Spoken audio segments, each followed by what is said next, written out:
Welcome to Envision Broadcasting, the station designed to encourage, equip, and empower you for growth and success presents The Momentum Shift. A show where we get inspired, we get moving, and we get results. Every Friday at 7 p.m. Eastern with your host, Eric Collier. He's the mayor of motivation and mental quicksand expert, bringing you inspiring interviews and empowering stories that will help to improve lives. If you're ready to start making the impossible possible, then you've joined the right show, because the momentum shift is what you've been looking for. I sit down at my office at 9, but I don't. Let me put it to you this way. I do my creation before my consumption. Okay. And what does that mean? I'm not responding to all the emails that come in my inbox. I'm not even paying attention to them. I'm getting set up for what my priorities are from the day and making sure I'm taking care of my stuff first. Okay. And then when 10 o'clock in the morning happens, then my first calls happen, my first client meetings happen. I get in the inbox, see what's going on, who I need to respond to. Yeah. So I put myself first, literally, from about 6 a.m. to 10 a.m. Are you feeling stuck, dreaming of a life beyond your current boundaries? I'm Eric Collier, and I've been where you are. Now, as an international speaker, 3-time international best-selling co-author, veteran, and the host of the Momentum Shift podcast and radio show, I've dedicated my life to helping people just like yourself embark on a transformative journey to unlocking your inner greatness. With my wealth of experience and a proven track record, I guide individuals to break through barriers and create life-changing momentum shifts. Having been featured in news and magazine articles, on television shows, and spoken on stages like the National Press Club and Columbia University, my message has inspired people worldwide to turn the impossible into possible. On my show, the Momentum Shift podcast and radio show, I'm committed to sparking a movement that empowers others to shift momentum in their lives, offering motivational insights, interviews, and thought-provoking discussions. If you are ready to redefine what's possible and unlock your potential, then subscribe to my mailing list for exclusive content and updates. Join a community of motivated individuals just like yourself on the path to greatness. Subscribe now and transform your life at CericCollier.com. Hello and welcome to the Momentum Shift, a show designed to get you inspired, get you moving, so you can get results. Why? Because we want you to turn the impossible into possible for you. Hello, I'm Eric Collier, the mayor of motivation and your host for the Momentum Shift podcast and radio show. And I have with me today, Miss Eva Medilek. And she is a certified high performance coach, an international speaker, a #1 bestselling author, and a cultural inclusivity trainer. She's a graduate of Ascension Leadership Academy, the High Performance Institute, and is a certified master trainer. And I actually got a chance to meet her at the National Press Club, where she spoke at Speak, Sell, Shine event. And Eva, thank you for joining me. Oh, Eric, so good to see you again. I'm happy to be here. Likewise, man. So talk to me about how that experience uplifted you, or how things changed for you with the National Press Club, speaking in an arena. I mean, for me, speaking in an arena that not always opened up to me, right? I wasn't a politician. I wasn't a celebrity. I wasn't a great athlete. You know, all those things, reason. So, yeah. No, it was a pretty amazing experience to be in that building, to be with the level of talent that was in the room with us. So many people doing great things, people who are taking advantage of the opportunities to do great things, which we didn't always have available to us. And it was inspiring to be in a room with folks of that caliber. And it really inspired me to be more visible and more bold and more courageous in getting out there with my message of, creating inclusive environments, but also helping people on that opportunity path to high performance, which is not always available to certain people, or maybe more of a struggle, and how we can create, how people of privilege, let me put it that way, All how right. people of privilege can create a better opportunity path for talent Okay. that may not be as vocal and out there speaking, selling, and shining the way we are. Right. I like that. So this show is all about the momentum shift. We're all about going from stuck to moving forward. We're talking about those aha moments that have impacted somebody's life, or just basically caused you to say, hey, I can't do this anymore. I got to go a different direction. Can you talk about momentum shifting and what that's meant to your life and how you help others? That I can tell you exactly when that happened. That happened in August of 2010. Okay. And I was preparing to celebrate my 50th birthday. And I was preparing a trip to Wow. Mexico. I was excited about turning 50. Wait, hold on a second. I'm sorry. Sorta. I'm sorry. Hold on a second. You said 2010. 2010, You're gonna celebrate your 50th birthday. my 50th birthday. And we here in Yes. 2023, and there's no way. Yeah, Ladies and it was a gentlemen, minute ago. you better see this video. She don't look like she celebrated her 50th birthday in 2010. But go ahead. I'm sorry. Well, I appreciate that, my friend. But anyway, I had like a 30+ career in dental hygiene. Okay. And, I was working in San Francisco, making good money, had a couple of kids in college, newly married, couple of mortgages, Mhm. being adulting, if you Right. will. And my boss called me into her office to tell me that not only was I being downsized to part-time, but she was also reducing my salary. Now, Whoa. mind you, we had that big crash in 2008. Yes. So we were in that period with the subprime mortgages, people losing their homes, Right. so much was happening. And, my profession had survived so many recessions, if you will. And this was the one that it really impacted. And for the first time in my life, I realized that in order for me to have the freedom to live a life I wanted, I couldn't be an employee anymore, because after she told me she couldn't afford me anymore, she went out and bought a brand new Lexus and took her family on this high-end, all expense paid vacation on her Wow. dime. And I'm like, okay, Oh, you can't wow. afford me, but you can afford all this stuff. Right. And so it had me take a really good look at, where do I want to be 10 years from now, Yeah. 20 years from now? Do I need to ask permission still to take time off to be with my family, my aging parents, all of that stuff? Yeah. And then I realized I needed to be an entrepreneur. Hmm. And that's when the momentum shifted for me. Yeah. Wow. So newly married, kids, and you're stepping out on entrepreneurship. How did that go in the household? Because I know. Well, let's just say my husband was terrified because, I invest in myself.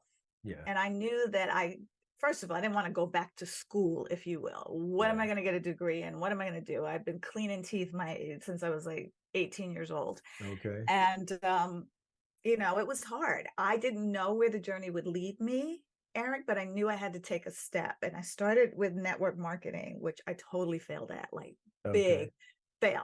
Right. And then I discovered real estate investing. And I realized that I had the opportunity to invest in real estate investing education and coaches and mentors to get me on that path to creating passive income, so that I could, my dream was to live in Europe for the summers, to take 2 months off every year and just be, or work from anywhere in the world. And I didn't know what that would entail. And that required a big investment for coaches and mentors. And I knew at the age of 50, I didn't have a 20-year plan. I needed to do this within 5 years. Right. That was it. I needed to create passive income, create a wealth and a legacy plan for myself and my family that didn't involve me working. Yeah. And that's when I think he wanted to divorce me. Oh, I've been married. I've been married 32 years, going on 33. Been with my wife 34 years. We'll be 35 in January. And I can tell you some of the conversation in the room when you talk about leaving your job, and when you talk about where your mind goes, you're quitting. Wait a minute, what do you mean? Wait, what? Say what? How we're gonna, because you know what, you and I grew up in that era where it was get your education, get a good job. My dad, who's 91 years old, bless his heart, still thinks I'll get a pension someday. It's just like, I didn't work for the government. Right. So that's not going to happen. However, I was more afraid of being in the same place 10 years from now, back then, Yeah. than taking a risk on investing in me and myself and being on that journey. But I knew I needed help and guidance. So the big piece of the investment at that time, it was very close to $45,000, where I had to max out every credit card I had. And of course, Ooh. we see that as debt, and it's scary. But I also knew that if I did everything that they were coaching me and teaching me to do, that I would make that back. And I did within a year. My first deal, I had kind of all that money back. Wow. $53,000 was the first real estate deal that netted me profit. Okay. And that kind of, then we were on a roll. And, so that was the beginning of the momentum. So yes, you read my bio.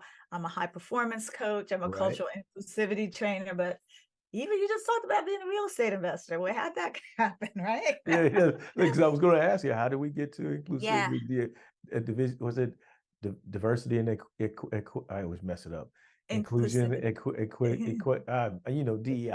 Say that three times fast, right? It just was a journey. The more I stepped out and did and was visible, the more my path became clear. Yeah. And I would say to anybody listening to you, if you're not clear on where you want to go or what you want to do, kind of just start on the road and the clarity will happen. And, as I became successful in real estate and achieved some milestones and actually became a real estate investment coach, what I realized was the personal development that needed to go with the real estate part, because a lot of people were really stopped by fear, stopped by insecurities, didn't have the courage, didn't have the skills and the habits, if you will, to get past what was stopping them. Yeah. And, and that's when I went to leadership development training, and then I got trained as a high performance coach. And, but the catalyst in all of that was, as I was building the real estate investment business, I was still working as a dental hygienist. So I still had to keep money coming in, right? Yeah. Because it Okay. took So a you didn't year quit for me. altogether, right? Okay. Yeah, I went out and I pieced together like a couple of part-time gigs so that I would have some money. And I built this business, this multi-million-dollar business. Wow. But I also became really stressed out and burnt out and overwhelmed and exhausted. And it was affecting my mood, and it was affecting my health. It was affecting how I was showing up for other people, because I was always tired and cranky and exhausted and frustrated. Felt like I was doing it all, because I was also doing all the cooking, the shopping, and the laundry. Right. You're doing it all. Look, I was you got a doing house it to all. run. And I was cracking under the pressure. So much so that, how we say, I like to say I had as soon as disease. As soon as the business gets to a certain level, as soon as we make a certain amount of money, then I'll spend more time with my husband and all of that. And, as soon as came for me when I discovered that he was falling in love with someone else.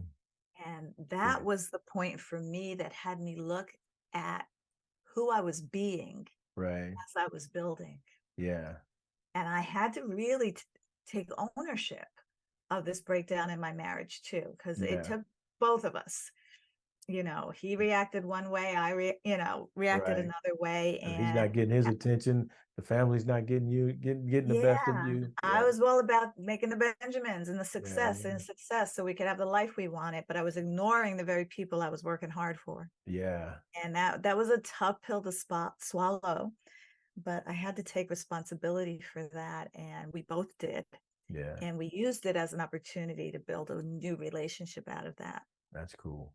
Yeah. Man. So yeah, you brought up some very interesting points in there, because we do tend to we may be on a certain page of like, we're doing it for our family when we get started, and we're really diving into it because we know, like you said, I got to get this I don't have but a few years, and I'm going to be retired. I want to be able to travel the world or do whatever.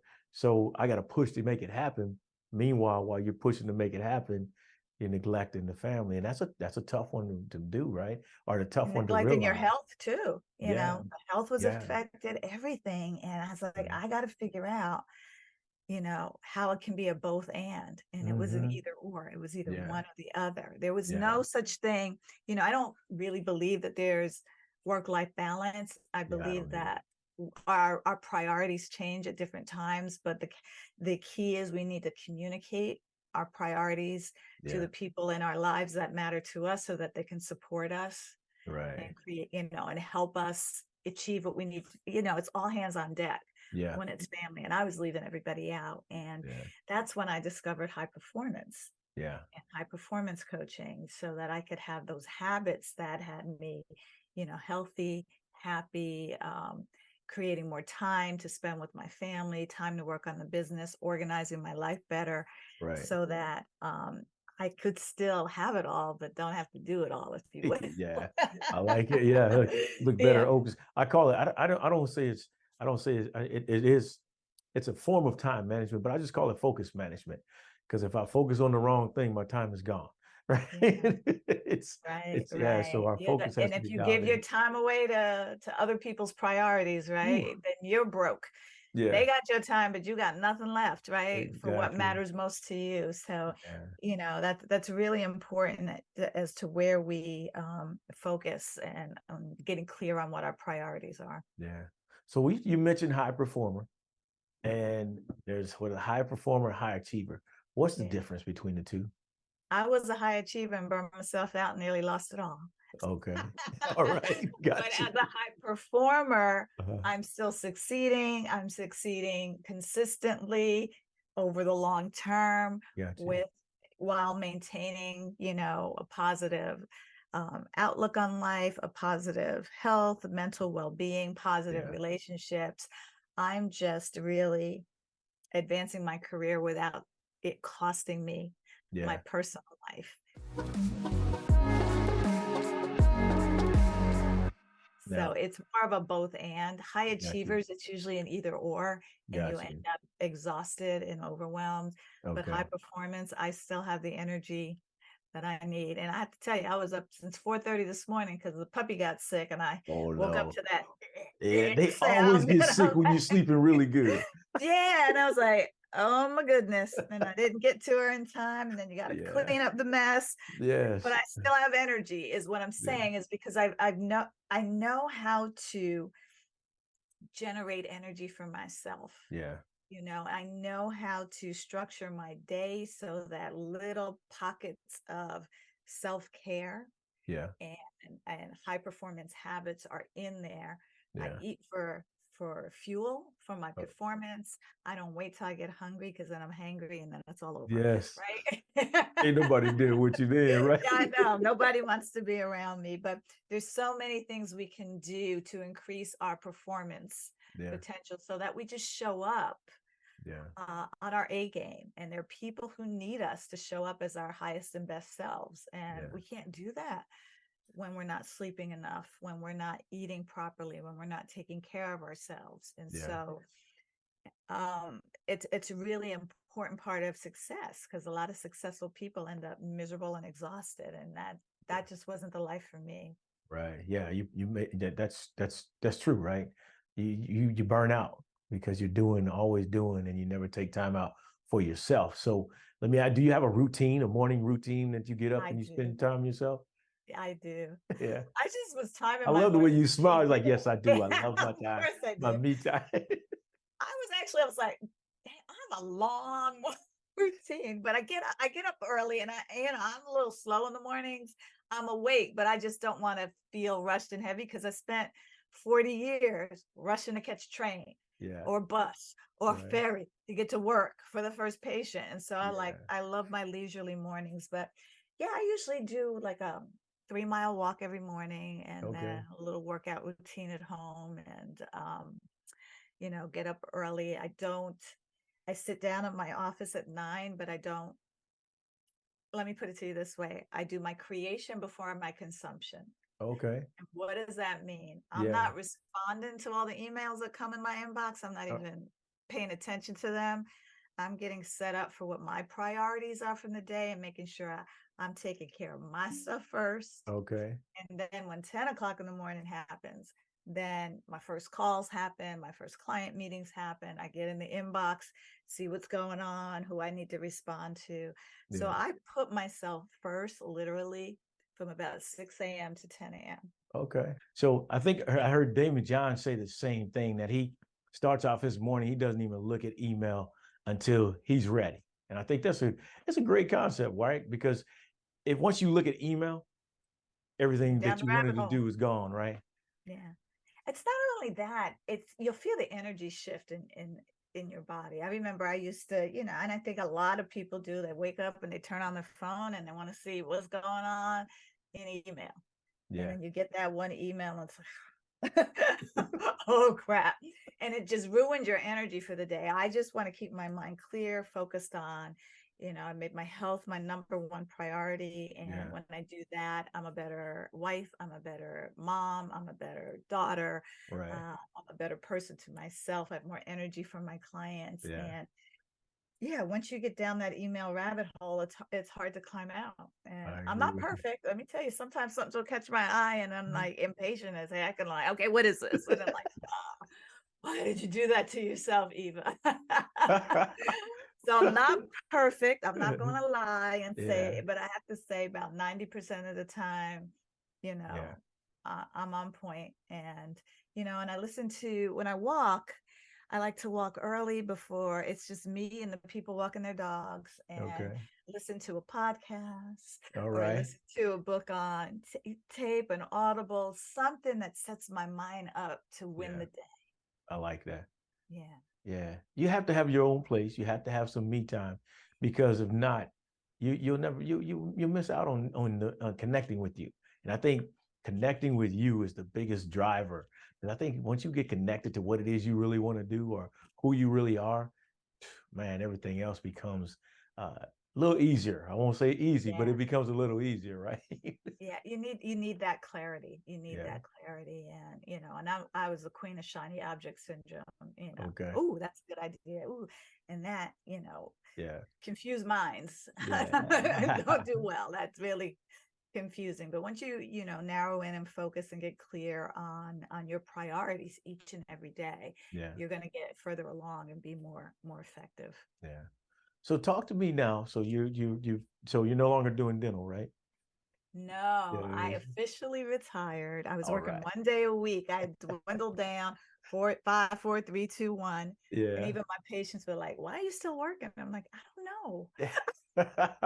Was it a little fear That's with a good walking away? question. And I was like, "All right." I quit just before my license expired in 2018. Okay. Mhm. Was there a little hesitation because maybe what if I let this go? No. It No, just that had nothing to do with it. It was a okay. part, I've been in the dental field since my first job at 14 years old. Wow. So it was an identity connection Got you. that Okay. I had a hard time letting go of. All right. Yeah, no, there was no what if. I'm burn the boats, girl. We got to make it Burning them up, huh? or not. But it was just like what I realized, and I asked myself that a lot. And it's just like, because I've always said I'm a dental hygienist, Yeah. or I work for a dentist since I got work back in the day when I had to have working papers, right? Yeah. And it was just that part of my identity. That was just closing the door on a chapter that I Yeah. made a lot of good friends and connections and Got you. served a lot of people over the years. And it was Yeah. just very final. So Okay. So yeah, so that was now all. so now in the diversity, equity, and inclusion industry, right? I say industry, it's maybe not an industry, but in that what would you call it? It's not an industry, right? This is You an know, environment, right? What is it? it's a movement, I would Movement. say. It's a bit Okay. of a movement that really got a lot more fire and momentum and attention after George Floyd's murder. And, Yeah. that's when I stepped into the space, but I stepped into it in a way that I needed to honor my ancestors. I Okay. needed to honor the people who had fought and sacrificed before me because I was just floating on my privilege Yeah. for many years. Yeah. floating on my privilege. And after George Floyd's murder, something in me broke. Okay. That had never been broken before. And trust me, we got used to hearing about Black men and people of color being abused and murdered at the hands of the police. It was not a new story, but this one was a public lynching that I witnessed, that we all witnessed, I should say, in real life. And it broke me.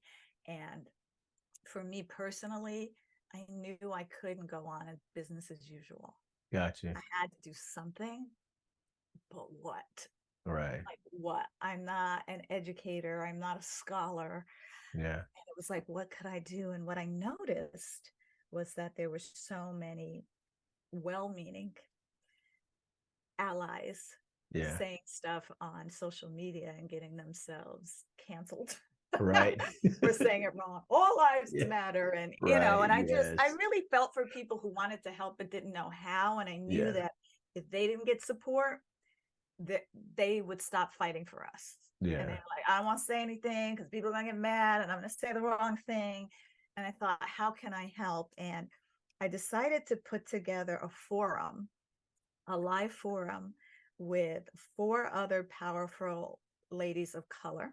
Okay. And it was a listen and learn event called the Allyship Awareness Forum. And I just started putting it out on social media. I found 4 other powerful ladies to join me. We put on a 3-hour event and over 700 people actually opted in for this. And I was like, wow. 700. I have to expand my Zoom or something. I don't know, like Zoom limited to me. Remember back in the early days, it was just 100 people. Right. Yeah. I've never had that before. And like, oh my God, it was growing. Wow. And I had done a live video on Facebook that got, I don't know, 4,000, 8,000 views. That's never happened to me before. Yeah. And then I put on this forum and then all of a sudden I was in the work. Okay. And I created a Facebook group called The Intimacy of Race. I wrote a book called The Intimacy of Race, which was pretty much born out of that forum, because I really know that it's all hands on deck. We need everybody fighting for inclusion, diversity and inclusion, and we can't exclude the very people who we need to help us. And I wanted to really use this as a bridge to bring more of us together. As opposed to tearing us apart. And, over the years, I've just, worked with certain companies who are devoted to this work, who have specific, beautiful frameworks. And I've been coaching, executive teams and their associates, leaders and their associates and managers. And, and also bringing high performance methodologies into it. Okay. And teaching the leaders and the managers how to help their associates be able to quantify their value, communicate their value, because most minoritized folks expect the work to speak for themselves, itself.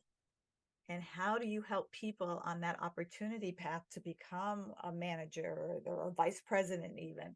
Right. If they don't know, or their voices are silenced because of other the history of microaggressions. Sometimes we just like, why bother? Right. And so there's that both and, right? Yeah.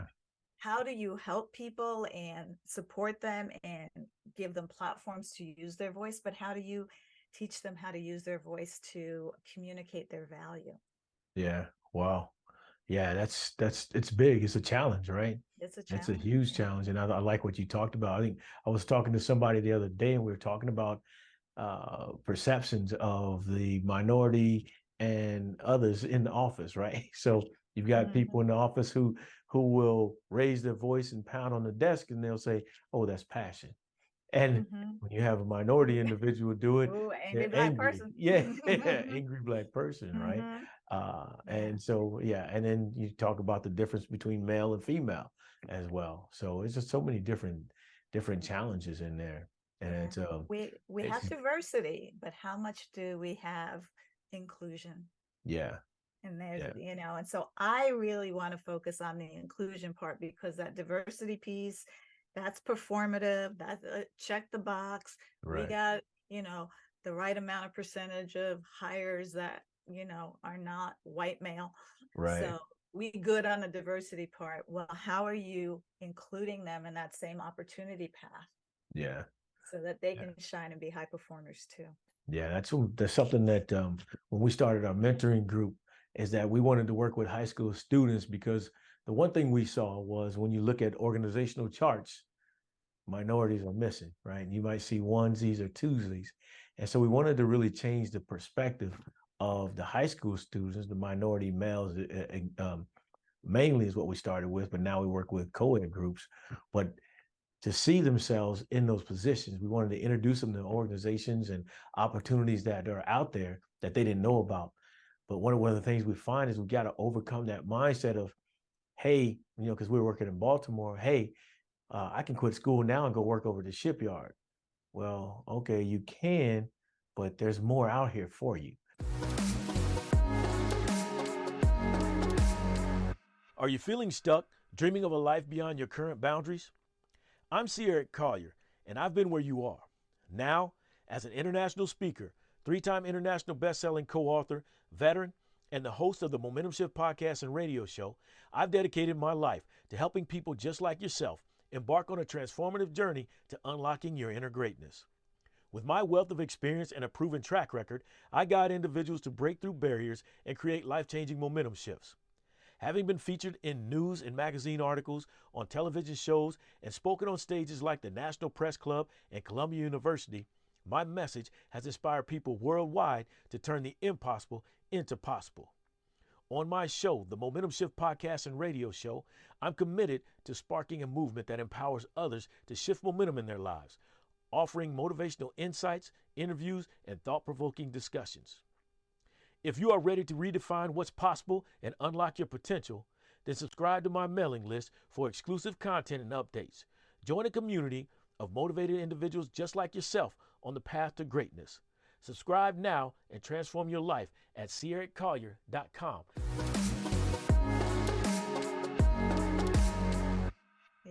Yeah, that opportunity path needs to be shown.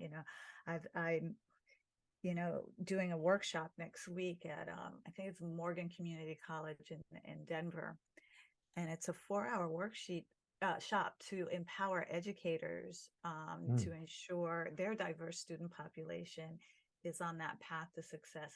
How in the higher education can we equip minoritized students to go out there in the world and be empowered to use their voice, to quantify their value, to communicate their value, and articulate it in a way that they can be on that opportunity path for success. Yeah. Oh, man. Yeah, I love it. I love that, what you're doing. I love it. So I'm excited about it. So I'm super excited about it. Yes. So talk to me, which one of your books or which book is your baby? The Intimacy of Race, How to Move from Subconscious Racism to Active Allyship for People of Privilege. That was my first ever solo book. Yeah. And it's still my only. I know there's another one coming. I'm sure I'm going to have some coach tell me you got to write another book. But it's time, right? But yeah, that's the one that I created specifically. I remember talking to our mutual coach and friend Pam Perry about it a couple of years ago. Yeah. And awesome. she said this, she was very straight up. She this language, this book sounds like it's for white people. I'm like, it is. It is, because it's such a daunting subject for them. Yeah. And I call it skin color privilege, but I wanted to create something that made it digestible and something that they can integrate in their everyday life.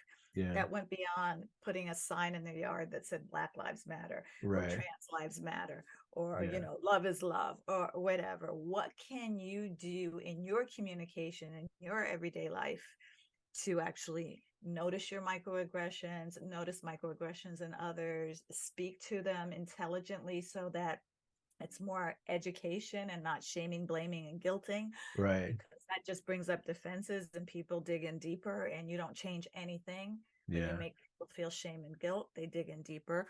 And so what can you do as an individual? Because inclusion starts with I. Right. And it's a challenge because you don't always have the words to say, right? Right, Yeah. right, And you're right. like, And I don't so, know and what to say in sometimes this you don't need to situation. say anything. Uh-huh. Sometimes you just need to know what questions to ask and how to ask them so that I'm all about listening and learning, listening and learning. We listen to respond. We listen to react. We Yeah. listen to judge. We listen to explain or editorialize. But Right. what about if we just try listening to learn?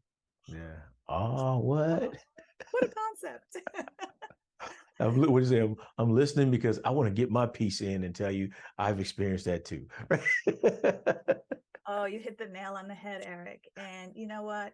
When minoritized folks share their stories and their experiences and their feelings, their voices are silenced when people jump in to either agree, disagree, judge, minimalize, explain, or, oh, my favorite, I can't believe that happened. Right. Yeah. Well, Yeah. that just shows how disconnected you are with the experience of some minoritized groups go through in the day-to-day living of their lives. Yeah.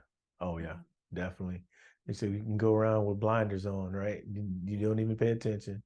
Yeah. Because it doesn't affect them. And so the real struggle and challenge is to get people with skin color privilege to care enough for long enough so that they want to learn ways to be better allies and more inclusive in their personal lives Yeah. and their professional lives. Yeah. And it's not a huge pain point for them. Right. And that's the Right. challenge. Hey, and they're not feeling as though if they make a statement that they'll be ostracized, right? Yeah. Exactly. I mean, it can be, Yeah. depends on the company culture. Yeah. But, I think we need to learn how to approach things in an inclusive way that it makes it more down to earth and real and practical and have people think Yeah. more before the words come out of their mouth. Think Right. about what you're about to say and the impact that can have, and take more of a personal responsibility as opposed to a company policy responsibility. Yeah. Mhm. Yeah. Because you can ruin a level of trust real quick, right? Exactly. Yeah. Exactly. So talk to me now. So Okay. we momentum shifted. You've left the dentist industry, right? You retired, but you made a move into the entrepreneurship as a mother, as a wife, right? And now you're doing what you're doing at the level that you're performing, right? I mean, you said multi-level, multi-million-dollar company. I mean, I think that's awesome, right? I'm like, whoa, all right, do your thing, man. I love it. So we always start doing things for us first, right? Because that's what we want. We want to change. We see something that needs to happen and we start working towards it. But eventually we see that somebody's been watching us and we've inspired others. So have you noticed a big change in your family, how they view you now as opposed to what the view was then? Or just do you realize that the impact that you've made on those around you? It's interesting you asked that because I try to live my life as a role model. Mm-hmm. And I'll be honest with you, being a coach and in the coaching industry, the first time I even heard of a life coach, I laughed hysterically and I was like, who needs a coach to live their life? I mean, Right. how much of a loser do you have to be to be a life coach? Literally, that was my thought as I drove to my dental job every day and I saw a sign that said life coach or something. It was a little house. And it wasn't until I experienced life coaching and my life shifted in such a way that I never even thought was possible, because I grew up, depression era parents. It was Yeah. just like, get a job, get a Yeah. job, get a job. That was it. I never knew what was possible and how I could be personally responsible for the trajectory of my life in such a way. Yeah. And I share that with you to say that my husband, on the other hand, coaching, that's your thing. Yeah. That's your thing. Don't bother me with that. Don't bother me with that. And then all of a sudden he's referring people to me for coaching. All of a sudden I hear him use language that he's probably heard me use in the house or talking with a client or something like that. Yeah. So it does, when you role model, even in our conversations, we have our little Sunday morning ritual where we talk about life and our dreams and everything. And I ask questions in the way, kind of coach related question, not coaching him, but Yeah. this is how it's part of my DNA now. Right. And then I see him doing it to some of the younger people he works with. And he's like, yeah, I think I'm going to coach him. And I'm like, wait, what?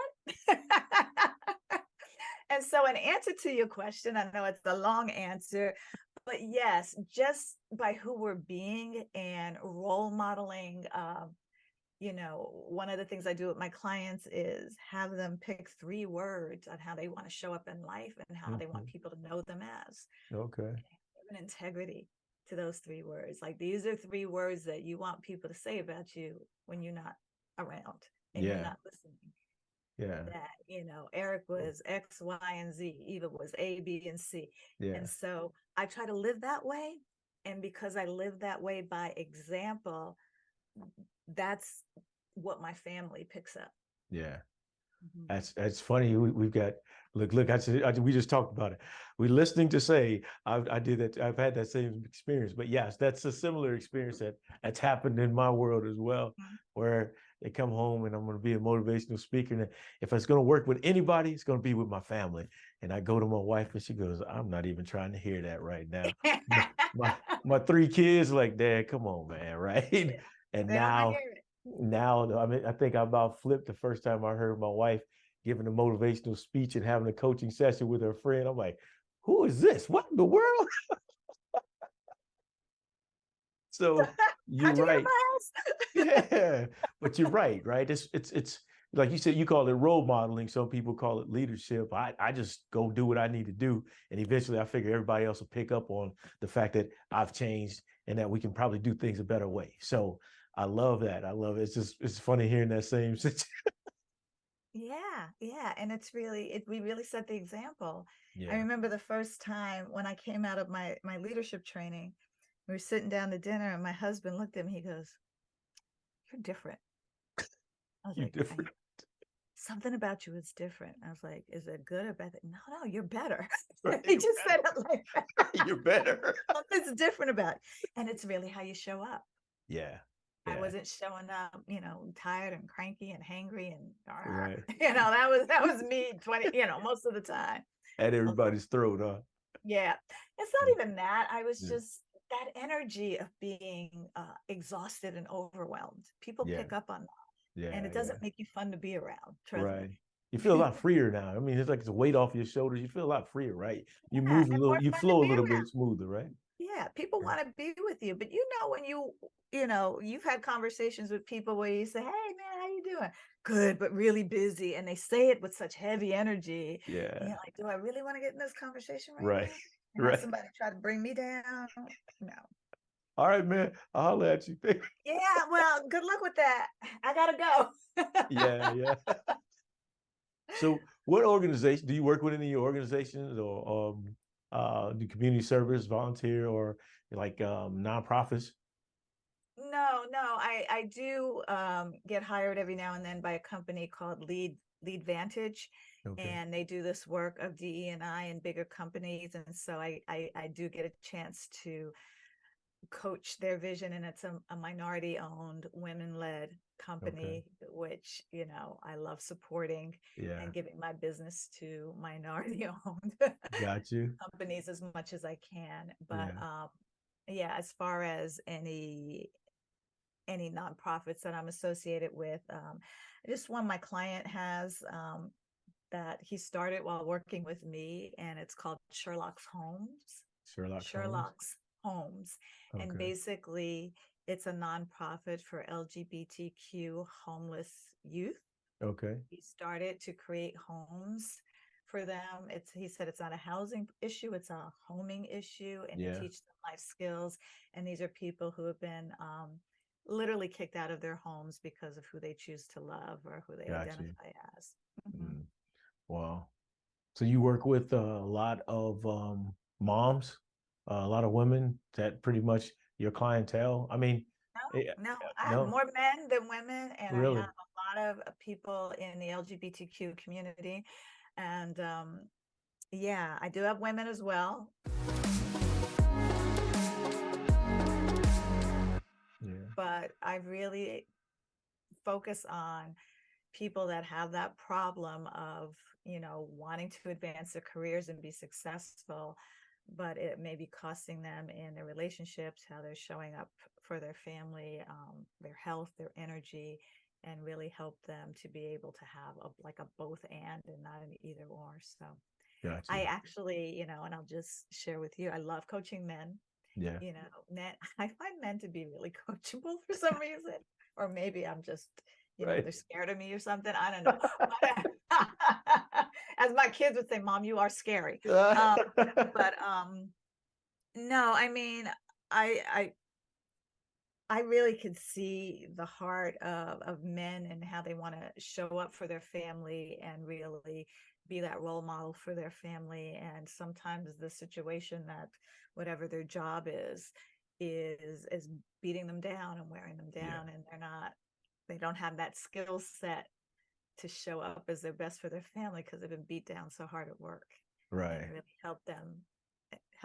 It's been very rewarding. And the women I have are amazing as well. They're building their lives and their careers as well, and trying to be everything to everybody, and exhausting themselves too. So, it's very rewarding to coach a diverse group of clients. Look, I was just sitting there thinking about that. I said, you asked that question about women, but she's diversity. She's in the diversity. So, but I just kind of think, my parents split when I was 4, and I think about my mom and all the work that she was doing, trying to raise 3 kids and trying to even elevate her career. So, coaching, that's a connection right there, right? When you get as moms have that bond, right? Yeah. And it's funny now because my kids are so darn old. I think they're older than me now. I tried to do the math. And yeah, there was that struggle as a single mom and doing it all then too. But I think at this point in my life, I'm a little bit more removed from that because they're in their mid-30s. Got you. Yeah. So I remember what it was like, but I very much am in the present for what it's like now and how I see people show up. I mean, you can tell, just in some of your conversations, you can feel stress just oozing out of people's pores. Right. And, I want to be the type of person that I want to be around. Yeah. Right. Right. Yeah, exactly. Yeah. I'm with you. That for others to where people can relax. I have a client now who really actually she's Israeli, and so all of her family is in Israel, and so all of this stuff is going on over there, Yeah, and tough time. she's directly impacted by that. But when she came to me, and it was at a real diverse event in Atlanta, and I'm like, okay, this is an Orthodox Jewish women in a room of mostly African American people at this coaching convention. And so for some reason she gravitated towards me, and but she said everything resonated. She has real trouble managing stress and her emotions, and she's a single mom now because her husband had passed away. And when she's like that, she takes it out on her kids. She doesn't want to be that way anymore. Yeah. Wow. And so I know when I show up for her, she's like, I feel so much better when I talk to you. I start to calm down. My stress goes away. Right. And just teaching her to have a happy life. Yeah. Because life is short. It is. It is, man. You don't want to, like you said, pull from that trust bucket, right? Withdraw from that trust bucket. You never want to do that. So you definitely want to make that connection with the kids, because that's your loved one right there. That's your legacy. And it's interesting. She's so good at work. Yeah. But when she comes to the home life is where she struggles. Yeah. And so it's just really interesting, the diverse group of clients that I get to support and serve. And it's so rewarding because it keeps me on my toes too. How I would coach this person is so different from how I would coach someone else. So I love it. it's a reminder. My screen back here is making noise. I apologize. I can't hear it from this end. Yeah. Oh, okay. Well, I can. Let me ask you this. So I don't want to keep.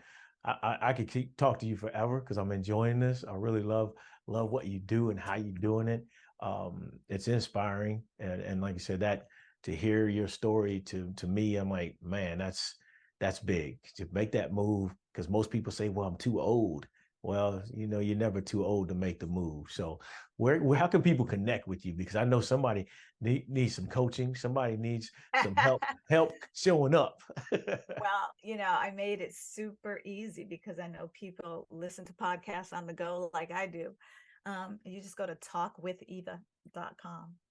I like that. Talkwitheva.com. That is very easy. You don't have to spell anything. So when you get home, get on my calendar and let you and I talk. And and then my website is my name, evamedilek.com. There's some free resources that I have on there. You can see some of the stuff I do and who I help and kind of my process a little bit if you want to check it out that way first. But yeah, talkwitheva.com is the simplest way. Yeah, I love it. I love it. Is there anything that you got coming up next, and then anything you'd like to leave the audience with today? I just want to leave the audience with that. I said it before, inclusion starts with I. So it really starts with you and how you are showing up in the world. And if you really want to get clear on who you want to be, how you want to walk through this world so that people will, say, I want to be like him. I want to be around her, all of that stuff. I tell you one thing you can do right now. I want you to think of 3 words that describe your best self, the best of who you can be, the best of who you want to be and grow into, and what you would be proud to have people say about you. And pick 3 words and then break down those words into why each word is important to you.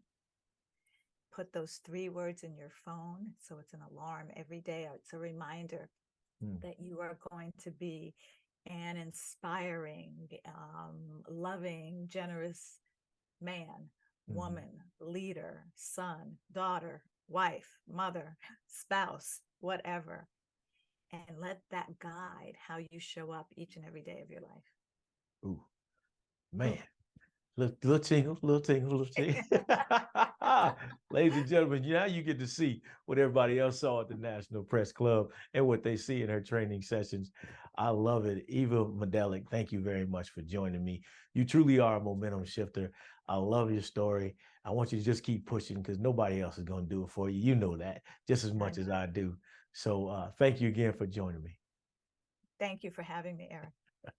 And ladies and gentlemen, that's it for the Momentum Shift, the show designed to get you inspired, get you moving so you can get results. We want you to make the impossible or turn the impossible into possible for you. I'm Eric Collier, the Mayor of Motivation. This has been Eva Medilek, my guest. Thank you for joining us. Till next week, take care. Are you feeling stuck, dreaming of a life beyond your current boundaries? I'm Eric Collier, and I've been where you are. Now, as an international speaker, 3-time international best-selling co-author, veteran, and the host of the Momentum Shift podcast and radio show, I've dedicated my life to helping people just like yourself embark on a transformative journey to unlocking your inner greatness. With my wealth of experience and a proven track record, I guide individuals to break through barriers and create life-changing momentum shifts. Having been featured in news and magazine articles, on television shows, and spoken on stages like the National Press Club and Columbia University, my message has inspired people worldwide to turn the impossible into possible. On my show, the Momentum Shift podcast and radio show, I'm committed to sparking a movement that empowers others to shift momentum in their lives, offering motivational insights, interviews, and thought-provoking discussions. If you are ready to redefine what's possible and unlock your potential, then subscribe to my mailing list for exclusive content and updates. Join a community of motivated individuals just like yourself on the path to greatness. Subscribe now and transform your life at CericCollier.com.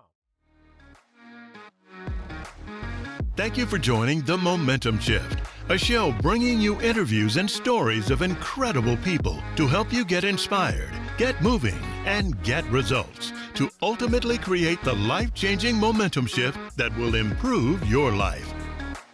Join host Eric Collier, the mayor of motivation and mental quicksand expert, every Friday at 7 p.m. Eastern for The Momentum Shift, the show and change you've been looking for.